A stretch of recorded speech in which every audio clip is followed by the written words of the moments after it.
फैसलाबाद से मोहम्मद अशफाक मुगल। फैसलाबाद खुशखबरी, मुनफरद जदीद तरीन मशीनों से आरास्ता पाकिस्तान पेट्रोलियम जुमरा रोड का इफ्तिताह हो गया। Chief executive Mirza Mohammad Munir Humayun, Mirza Junaid Munir.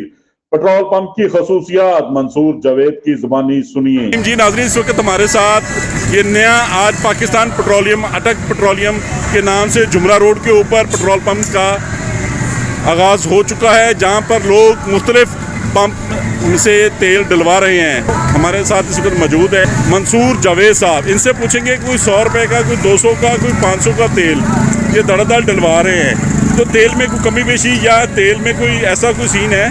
जी बिल्कुल, चाहे आप 50 का डलवाएं, 100 का डलवाएं, 150 का तेल भी इसमें पूरा आपको मिलेगा और उसकी जो क्वालिटी है वो भी आपको इंशाल्लाह पूरी मिलेगी। और तेल में कोई किसी किस्म की गड़बड़ नहीं हो सकती? कोई गड़बड़ नहीं हो सकती, ना पैमाने में हो पर्ची सकती मिलेगी, साथ पर्ची लेके जाएं। वही कॉन्फिडेंस है कि आप पर्ची साथ लें, जितने का तेल डलवाएं साथ पर्ची तो मिलेगी। ये पर्चियाँ हैं, लेकिन ये कस्टमर से मोटरसाइकिल सवार से भी गुजारिश है कि वो अपनी अपनी पर्चियाँ साथ लेके जाएं, ताकि उन्हें पता चले कि जितने का पैसे दिए हैं ये उतने का ही ऑयल है। बहुत शुक्रिया। देखते रहिए GS न्यूज।